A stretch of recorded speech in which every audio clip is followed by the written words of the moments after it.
Vale. Bájame la música, porfa.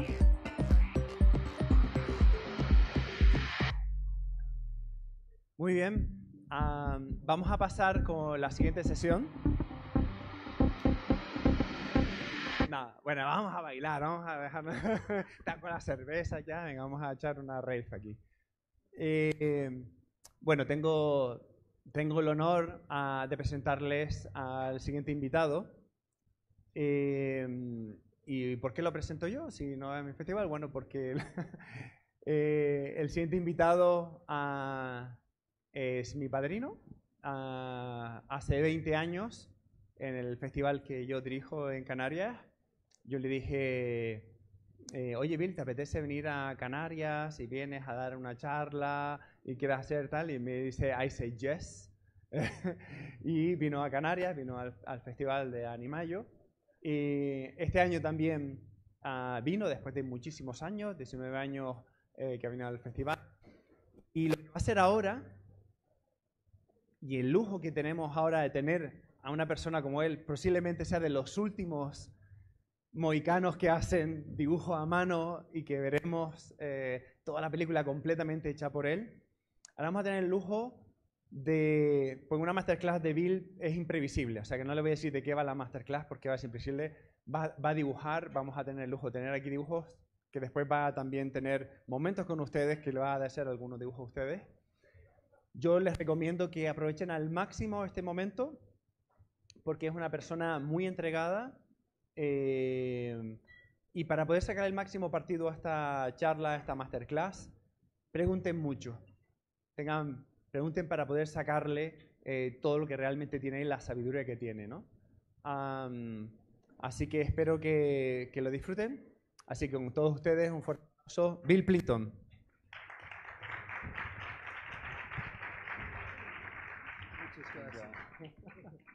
Enjoy. Muchas gracias. I am Bill Plympton. Yes, I am here to do a master class. ¿Habla inglés? Is it okay? Okay. Bueno. How many people here, mucha gente, make animation? Oh, super. Yeah. That's good. Okay. I will talk about how I survive making animation independently. I will do some drawings for you, show you how I create my characters. I will show some films for examples of my filmmaking. And then everybody here at the end will get a card, one of my cards, and I will do a drawing for you. Everyone gets a drawing. It's free, yeah. You can save those. And we'll do Q&A outside the room because they have to close the room. I'll do Q&A and do your signing, and then I have DVDs and books and original artwork, the original artwork for my films, so you can see how I work, and they are also for sale. I grew up in Oregon, which is just north of California. Rains a lot. And so I spent a lot of time indoors drawing, and I loved it. It was just like playtime. I just loved to draw all day long. And then I saw Disney on television, and Chuck Jones and Tex Avery, people like that. And I decided then that I wanted to make funny films like that. And that was my goal in life, is to make funny films. Unfortunately, there's a microphone.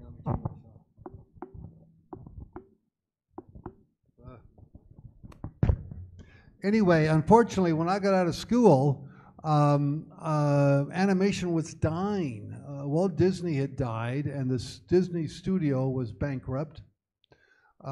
Chuck Jones stopped making animation. Warner Brothers stopped it. The only thing they showed for animation was Hanna-Barbera, and that was terrible. I don't want to work for Hanna-Barbera. But then in 1980, 7, I was commissioned to do a film, a political film about nuclear testing.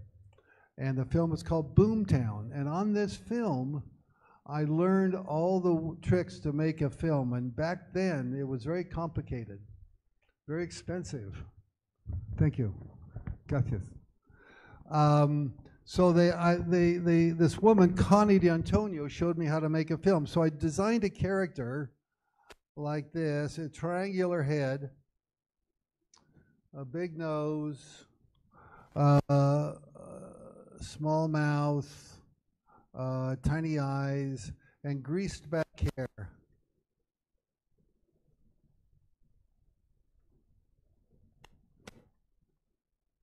Something like this. And a little mustache. He had a little mustache. And he wore a suit. I wanted something very normal and bland, and I gave him a suit. And I was doing a little bit of, back then. So I wanted to see how many weird ways I could change his face, how many ways I could make it distort. So I put a bad song to it. A friend of mine, Maureen McKelleran, who wrote the music. It's a really bad song, and I will play it for you now. Memo, can you turn the lights down? La luz. Por favor. Ah, gotcha. Here we go. Your face.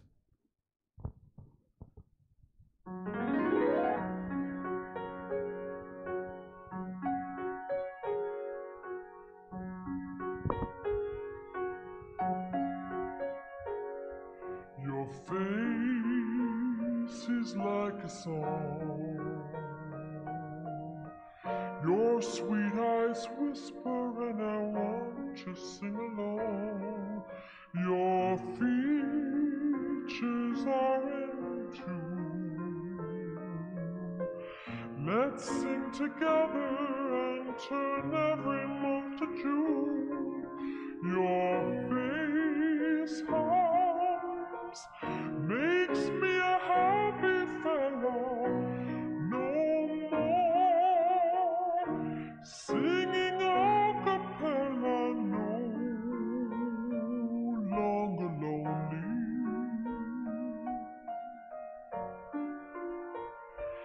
loving you only.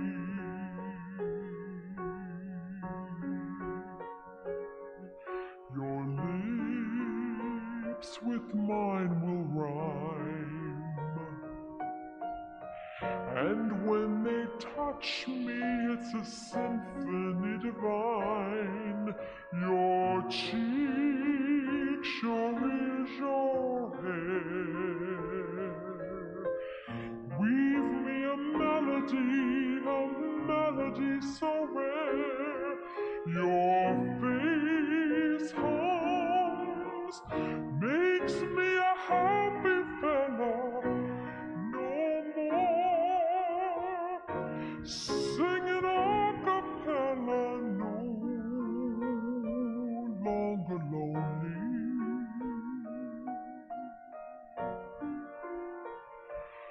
loving you only.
Muchas gracias. Gracias. So anyway, it was a very weird film. There's no plot. There's no story. There's no editing. It's just this bad guy singing bad music. And I showed it, the first time I screened it was in a CIFA meeting, and it was a competition. And so I brought the film in. I sat in the back, because if they hated it, I could escape. I could get out real quick. So the film started, and within 4 seconds, the entire room was laughing. And I tell you, I've never had that experience before, because I was doing cartoons for magazines and newspapers. And so I never got to hear the audience appreciation. And to see my drawings really big on the screen and hear everybody laughing, I was high. I was like drugged. I was floating. It was just the most amazing experience. And then afterwards, people came over and said, "Are you Bill Plympton? Did you make that your face film?" And I said, "Yeah, that was me." And they said, "Well, let's go out and have a drink and talk animation." And right then, I felt like I was home. Like, this is where I was meant to be. Finally, after all these years of doing illustrations, I made a film. And the film went on to good success. It was played all the big festivals. It played Annecy and Cannes. It got nominated for an Oscar. And people would come up to me after the screening and say, "Gosh, we really like your film. I'm with BBC. Here's $5,000. Can we show it?" And Canal Plus and Arte and all these big distributors wanted to buy the film. And all of a sudden, I was making all this money. And I did not expect that. I just thought that was a surprise. I called up all my newspapers and magazines. I said, "I'm stopping print. No more illustrations. I'm going into animation." And they laughed at me and said, "Are you nuts? Animation's dead. Nobody does animation anymore. It's a dead art form." I said, "No, I think I can, make a living doing that." And so the films were very successful. I did 25 Ways to Quit Smoking. I did How to Kiss, Plimp Tunes, One of Those Days, a whole bunch of short films that were successful, really successful. And I put them in a video cassette and to sell. And I put it together, and I realized I had 60 minutes of animation within, 4 years, 3 or 4 years. I did a feature film, and it's like, wow, why don't I make a feature film? Why do shorts? And this concept really was something that, as a kid, I always wanted to work on a Disney feature film. I didn't care. I just do the birds flying. That's all I wanted, to do some animation for a largometraje. And so I decided to make an animated feature film.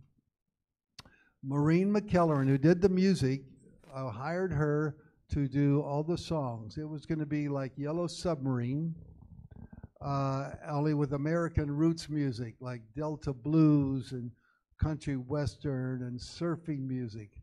And it would be, I would do it all myself. I didn't have the money to hire any animators. Besides, I like doing the animation. Why let someone else have the fun? So I did all the animation on it, and we sent it to Sundance. And this was the year Sundance was really getting big. No one had ever done an animated feature film by themselves, and I was the first animated feature to get into Sundance. And they had a luncheon for all the filmmakers, and so they could all meet the other filmmakers. And this nerdy guy comes up to me, "Oh wow, you're Bill Plympton. Oh my God, I've seen all your films. How to Kiss. How did you do that?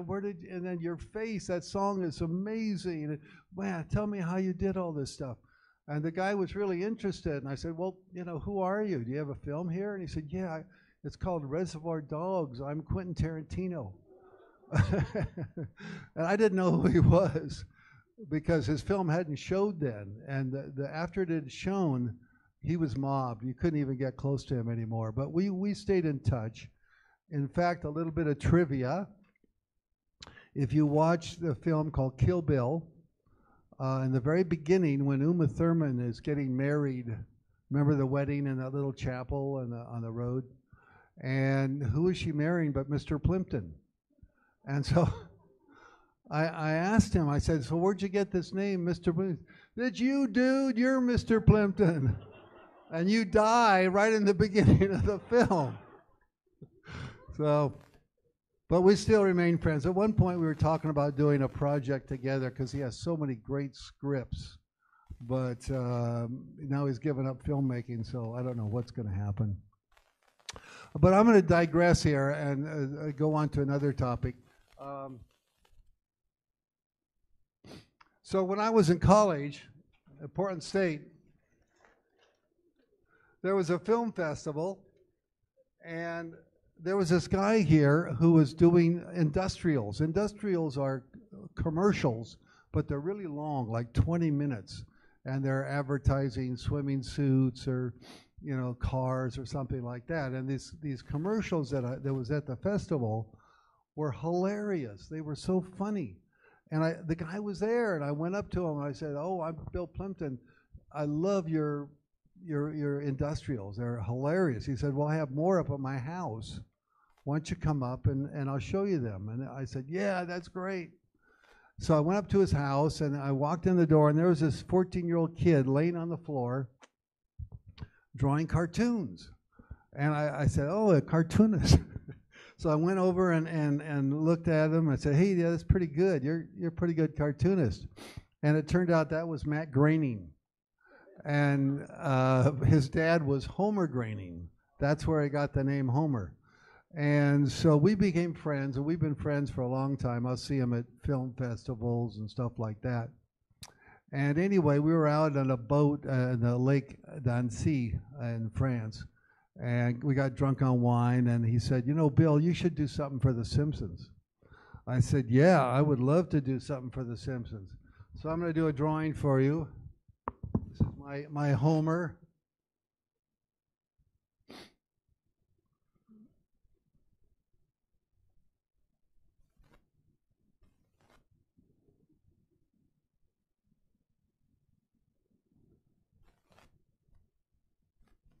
Now, a little trick.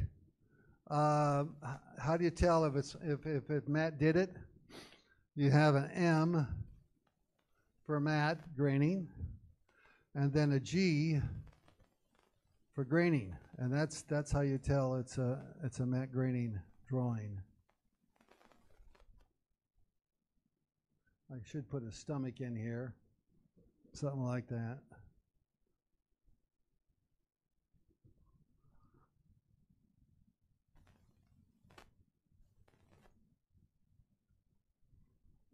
So, Memo, can we show the next one? Can you darken the lights, please? Thank you. Excellent. I like that. And this is one of the short films I did for Simpsons. It's called The Couch Gag.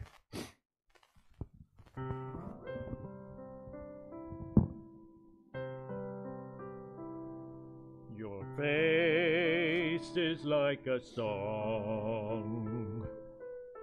Your sweet eyes whisper and I want to sing along. Your features are in tune.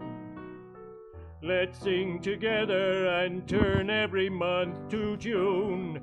Your face hums, makes me a happy fella no more. Singing a cappella no longer lonely. Loving you only.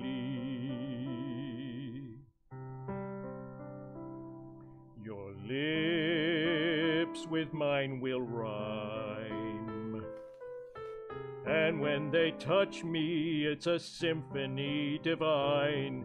Your cheeks, your ears, your hair weave me a melody so rare. Your face hums, makes me a happy fella no more. Singing a cappella, no longer lonely. Loving you only.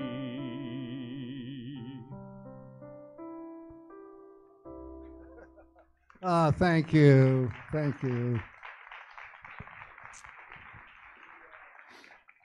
I've done about 7 of those couch gag drawings for The Simpsons, and this one was the most popular. It was, first of all, it's really long. Usually it's 45 seconds, but this one's almost a minute and a half, and it got amazing reviews all around the world. It was really, really a popular intro. Okay, I'm going to stop now and talk about more the nitty gritty, how to make money doing your film for you filmmakers out there. Okay, it's called Plympton's Dogma.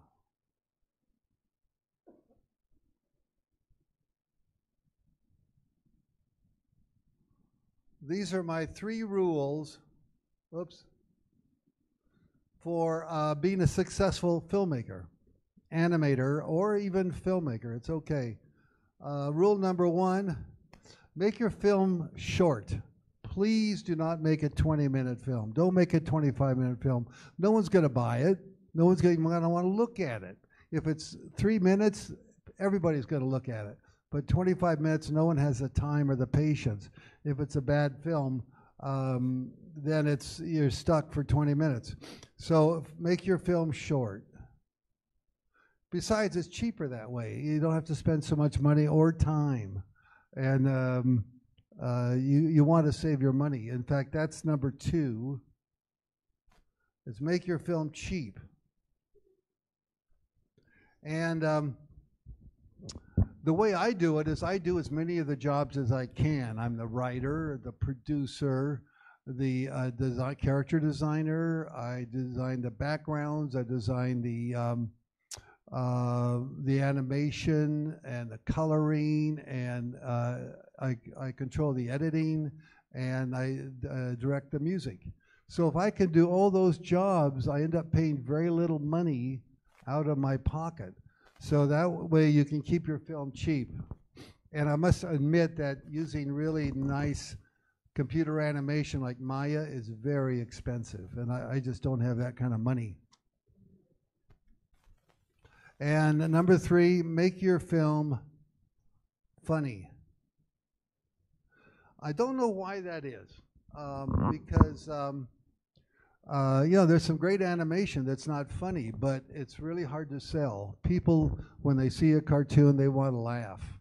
So I always make funny films. Plus, I like making funny films. I don't want to make a serious tragedy or abstract film or something to bare my soul to the world. I just want to make people laugh, and that's one way I think my films are successful. Now, I don't win a lot of prizes because the prizes always go to the very serious, politically correct films.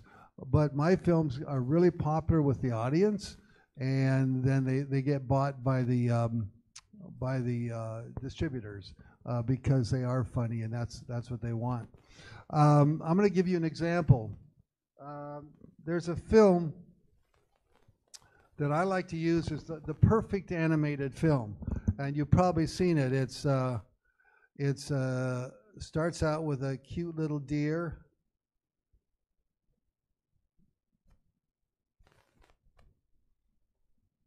That's not a very good deer, but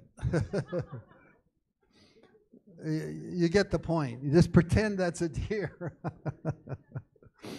And it's called Bambi Meets Godzilla. How many people have seen that film?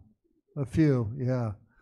Well, what happens is Godzilla's foot comes down and squishes him flat. So let me tell you why this film is so great. He did it on a weekend. There's 12 drawings. 12 drawings in the whole film. He did it on a weekend for $500, and it's so funny that it's still playing. He did it, I think, 68, 69, something like that, before Monty Python did that whole thing. That's where Monty Python got that foot smashing the guy. And it's gone on to make over $100,000. $500 to make $100,000. I wish I could do that. So definitely check that out. Marv Newland is the guy who made it. That's his name, Marv Newland. So those are my three rules to be a success. Another example is I got nominated for an Oscar for Guard Dog. I'll be playing a Guard Dog film next. And the film was up against this Canadian film. It's called Rudy. No, it'll come to me. Ryan. And it's about this guy who was an animator, actually, a good animator, and he had drug problems. And he broke all my rules. He broke all my dogma rules. It wasn't cheap. It was about $1 million film because it's all Maya, beautiful Maya animation. It wasn't short. It was 20 minutes long, maybe even more, something like 20 minutes long. And it wasn't funny. It was a really serious film about this drug-addicted guy. And if you've seen the film, you know it's a brilliant film. It's a great film. It's way better than Guard Dog, 1,000,000 times better than Guard Dog. So he won the Oscar, and he deserved to win the Oscar because it was such a beautiful film. But the film will never break even. It lost a lot of money. That's okay. Canada doesn't care. They want to win that Oscar. Take the money. You can have the money. But I need the money. I got to make pay my employees. I gotta buy materials, rent, and everything.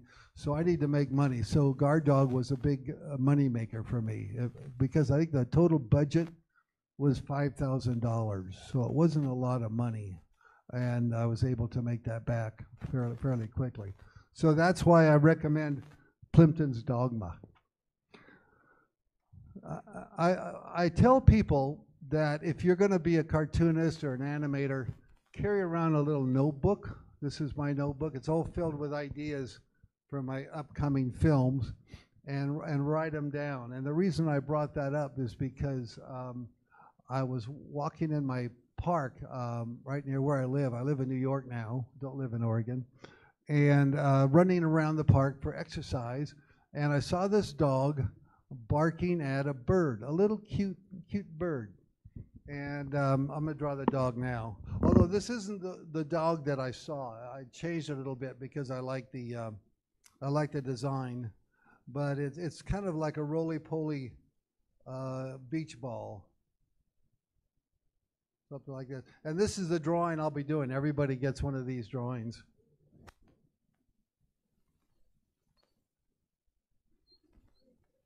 Very simple to draw. Look at that. The legs and the tail and the ears are all just little appendages, actually.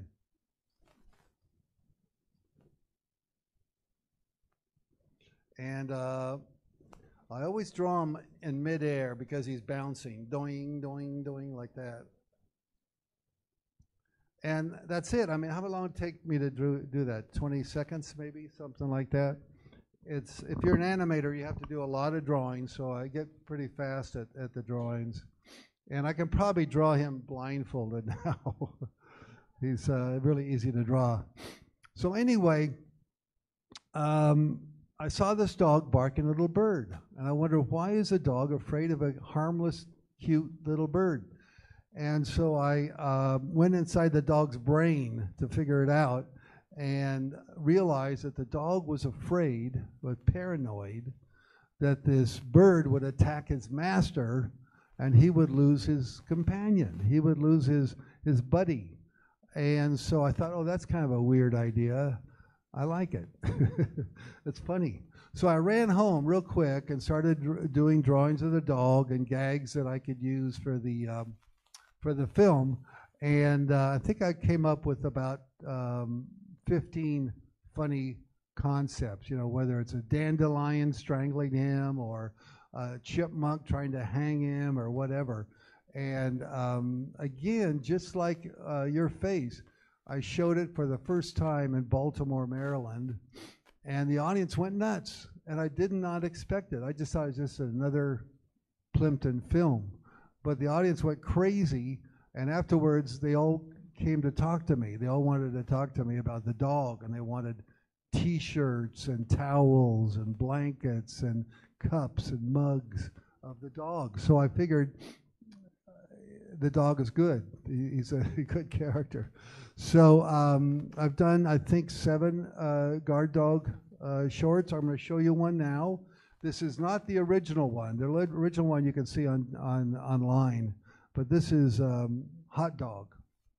So are you ready, Memo, with the lights and the projection? Here we go. Hot Dog.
Gracias, gracias.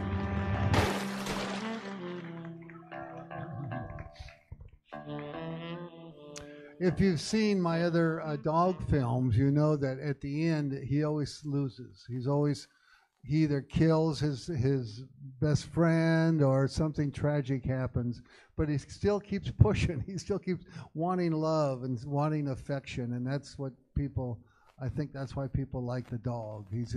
He's a good guy. He wants to do right, and it just always turns out bad. I forgot to sign it here.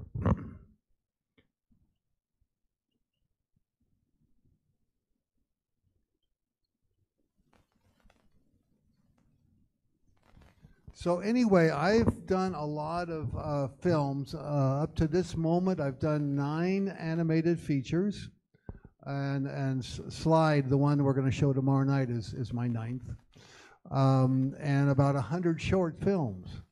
And it's quite a library. And we are starting now to negotiate with selling the library to a big distributor so I can pay off my bills.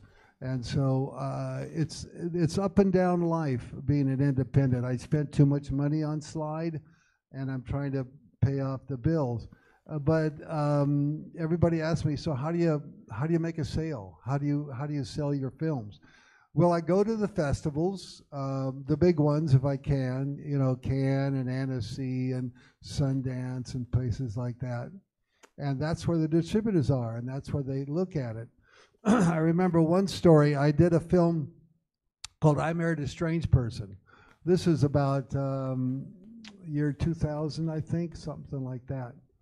And I was at Sundance again, and nobody was buying the film. They loved it. The audience went nuts. They were clapping, standing ovation. They wouldn't stop applauding, but nobody was buying it simply because it was an animated cartoon, but it wasn't for kids.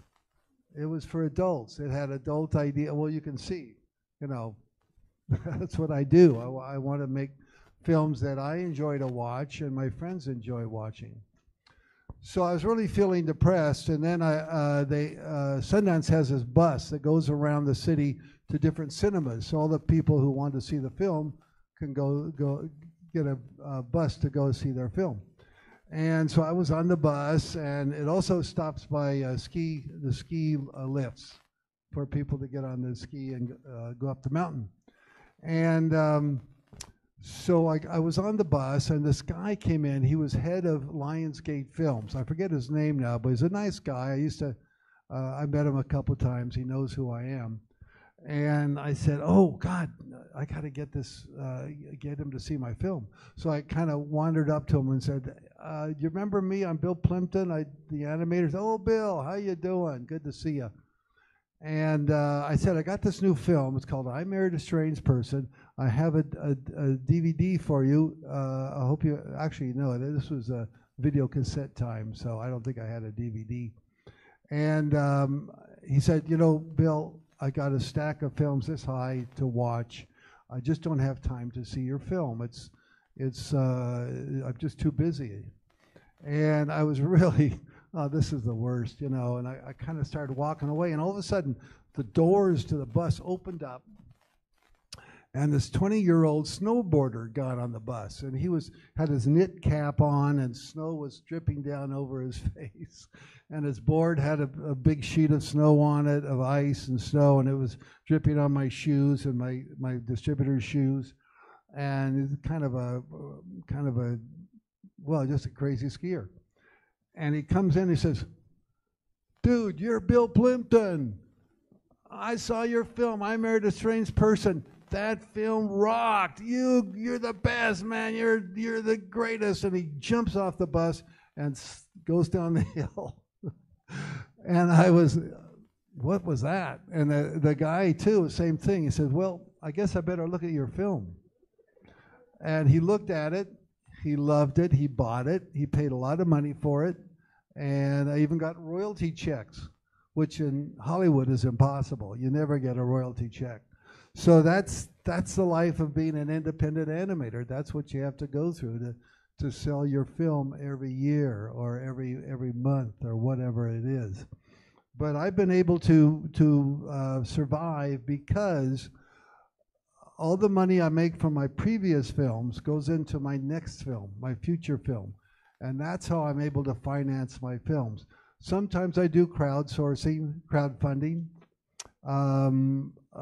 Sometimes I have friends who pay me some money to do it. But mostly it's revenue from my previous films, the shorts and the features. And that's how I'm able to survive as an independent. We'll do a Q&A afterwards when we're outside. So I want you to hold your questions till we get outside, because I know they want us to evacuate the room here. Anyway, so I want to talk a little bit about Slide. This is my new film. Let's show the trailer. Memo, can we show the trailer to Slide? This is just a little teaser for it.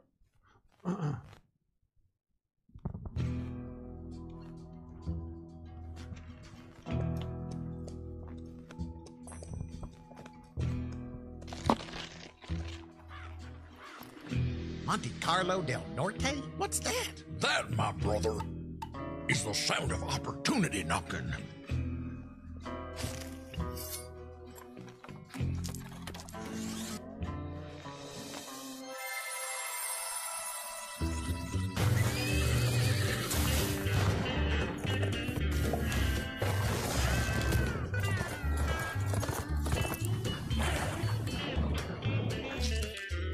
You must decide if you're on the right side of religion or a minion of the Dark One himself. It's a sugar shaker. See how it works? It also goes sideways for the kinky guys. Oh, I want one. I want one too.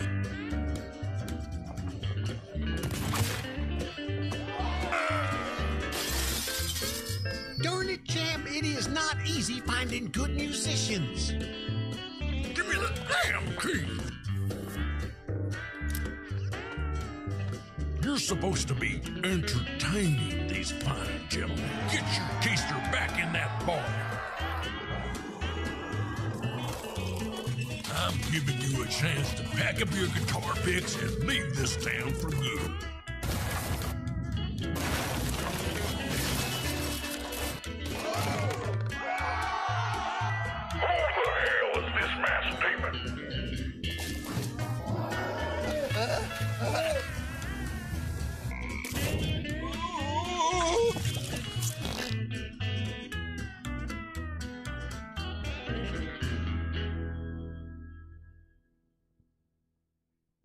Thank you.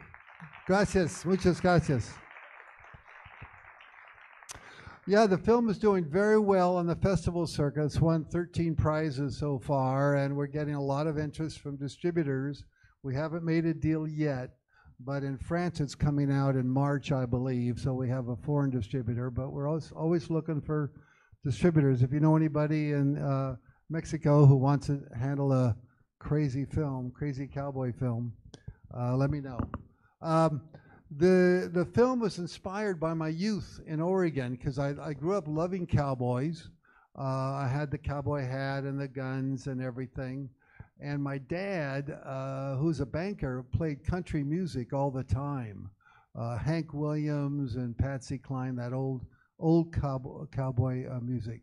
And I loved it. And so I wanted to make an animated film, a musical that played the old country music. No one's ever done that before. It's a whole new genre, I think. So I designed a character as kind of a Clint Eastwood kind of character. He has that hat, you know, that real flat hat, and sort of got a Marlon Brando lips and nose. He's got a shadow, so you never see his eyes. His eyes are never shown in the whole film. And he's got that, you know, overcoat thing going on.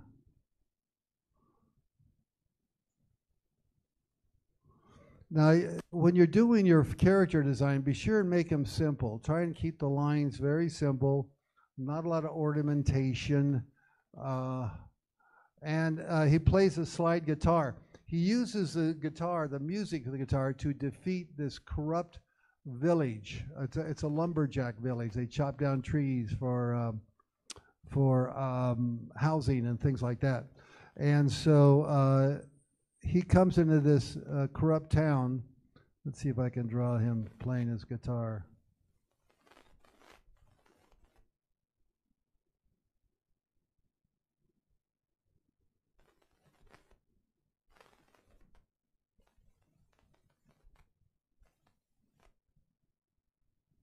Something like that. It's a lap steel guitar, which is the kind that I had when I was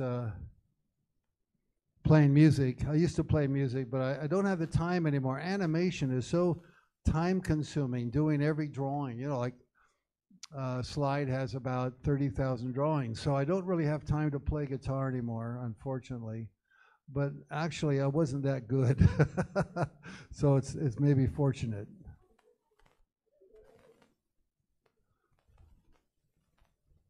Something like this, very thin waist.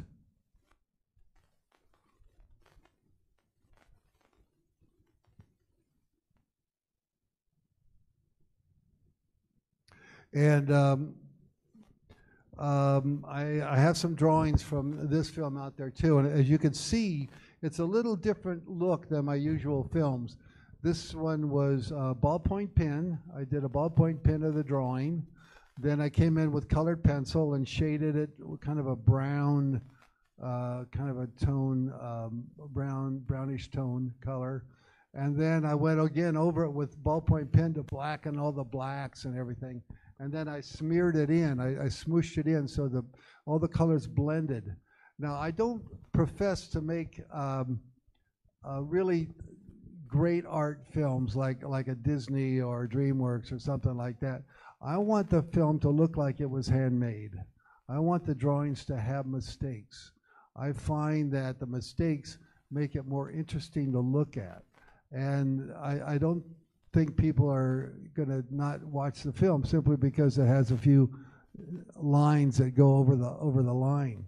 And that's what I want. I want a film that is really raw. Like a piece of art you'll see in a museum. You know, you see the hand of the artist. And to me, that's important. The Pixar films, all the circles are perfect circles and the lines are perfectly straight. I hate that. I want crooked lines. I like crooked circles. I like the handmade look of it. To me, that's what the kind of film I want to see. And I think a lot of other people do also. So anyway, this is Slide.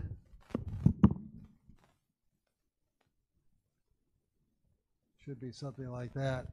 Oh, I forgot he has a shirt underneath. And we've got the strings here.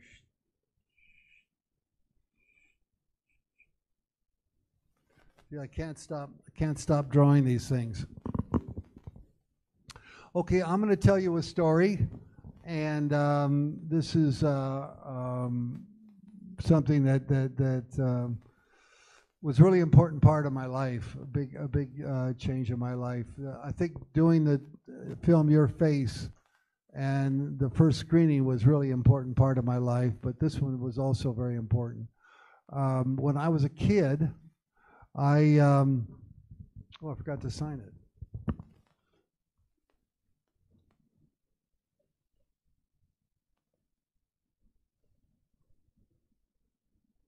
When I was a kid, I sent away a packet of drawings. I think I was 12 or 13 to Disney. You know, I did Donald Duck and Daffy Duck, or not Daffy Duck, but Mickey Mouse and all those characters.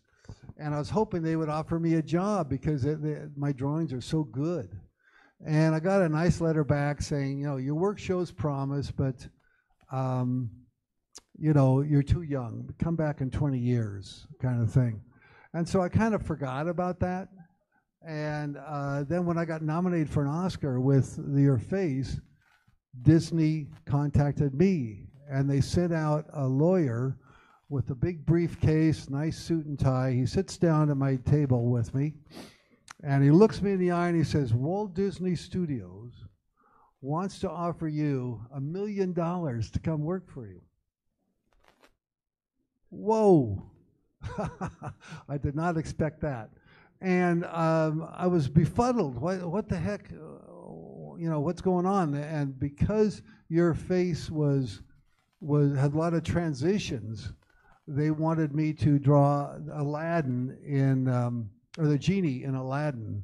But they never told me this. I found this out afterwards, that they wanted me to do the crazy genie. So I said, "Whoa, I'm so excited! That's my goal in life, is to work for Disney and do animation." Of course, this time I had my studio set up in New York, and I had employees I had to pay and everything. And so I said, "Well, this is a great opportunity. Now, can I make these quirky little short films on the weekend?" Yeah, and they said, "Yeah, you can do that. But we will own those." And I said, well, what if I tell someone a funny joke? Well, we own that. And what if I have a dream? Well, that's Disney's. And so I thought for a while, and I said no. I said no to Disney and $1 million. Now, you got to understand, I grew up on Disney. This was my favorite place. And so sometimes I wonder if I made a mistake. You know, I could have a big mansion in LA and a fancy car and everything. And so, but every morning when I wake up, I go to my drawing board, draw whatever the hell I want, and nobody can say you can't draw that. To me, that's worth more than $1 million. And that's why I'm independent. Thank you very much. Thank you. So I'm going to, thank you, you're so nice. You're so nice. I'm going to be outside. Everybody gets a free sketch. And you check out my drawings, and I have a few more Simpsons left. So thank you so much for being so kind. And tomorrow night we're showing slides, so hopefully I'll see you there. Buenas noches.